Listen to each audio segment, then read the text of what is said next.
Hey, this is Matt O'Leary, and today I'm bringing you a little slice of English prog rock. This is the second album. It's called Radio Silence from a band called Rain. You could call Rain a supergroup of sorts. I don't think these are household names, but deep in the prog universe, in the prog archives fan base, I think they're more recognizable.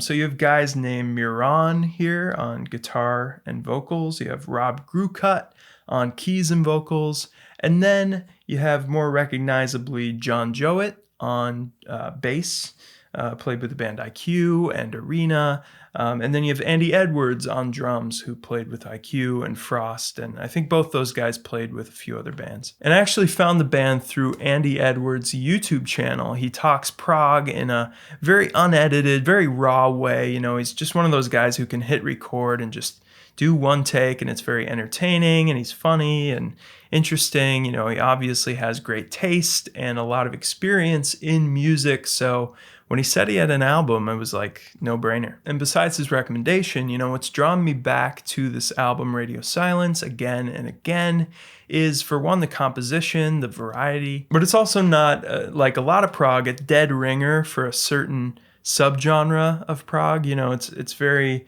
much a smattering, kind of a charcuterie board of prog history. And I guess this is what I've heard called crossover prog. And I do hear some neo-prog in there with the bass and guitar tones.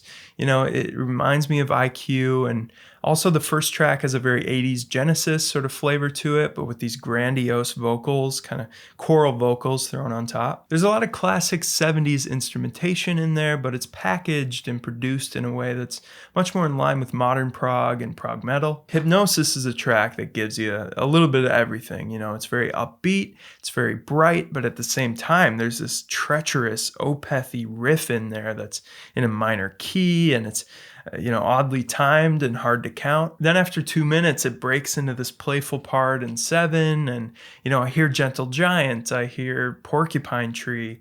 All of a sudden, there's this Eddie Van Halen moment on guitar. The title track and Fear in the Night bring a little bit more of a moodier, morose kind of feeling, and remind me of Gazpacho or Haken at its softer moments. And Neverending Circles is really a Ross Jennings vocal move, the way he layers those light and fluffy fifth harmonies on top, while the very soulful vocal on the poppiest track, Something New, kind of give me Brandon Boyd vibes. It's like if Incubus went prog, even as a little reggae, Incubus. You could name drop influences and sounds like this band references forever. And if I have one critique of the album, it's probably that, that the moments of sounds like kind of make it hard to place what Rain sounds like. It's hard to really tell what unique piece they're bringing to the table. They execute so many different sounds with such precision, such swagger, but if I was listening to another album, I wouldn't say, oh, that sounds like Rain. They haven't established that unique identity yet. But that critique doesn't steal away from my enjoyment of the record. It really doesn't. Everything's crafted so meticulously, and it's not at all a chore. John Jowett's bass playing is often very melodic and carries the song when it's needed. He has a very judicious sense of when to walk around and when to keep it simple and lay back. Like on Solid State or Bring It Back, that song just goes everywhere, like every possible direction. And in general, I find the bass playing, the guitar playing more interesting than the drumming across the album. Although the drumming is a solid rock that holds together these complicated arrangements. There's nothing too showy about it, and that's probably for the best. It's a big compliment to a drummer to know how to serve the song, how to serve the melody. Also, the vocal approach is very appealing to me. They got 3 different vocalists singing on different songs, and it just brings a lot of dimension. And vocals are the most important thing for me that can really make or break an album. So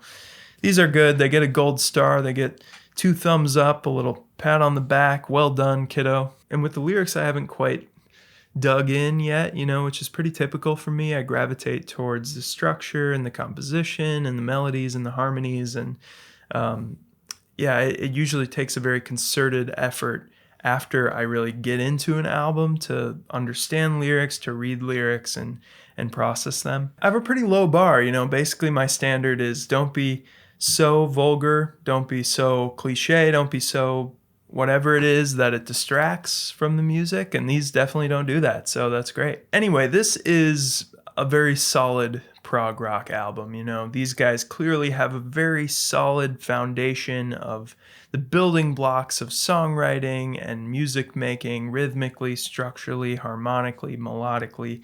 You know, all of it is extremely well done and engaging throughout. So it's a 7.5 out of 10 for me, maybe 8 on a very charitable day.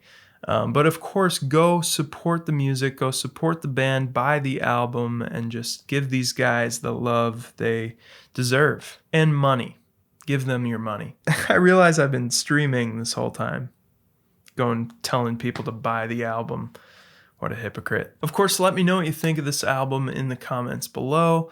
Check out some of my new series. You know, I got Albums That Made Me, where I'm going through 10 albums from the 2010s that really made me who I am as a listener, so I'll link that below. And I also got a new music monthly coming up for the month of February. So all those links are below, and make sure to like the video before you leave, because, you know, you would have bounced already if you didn't. And as always, thank you so much for watching.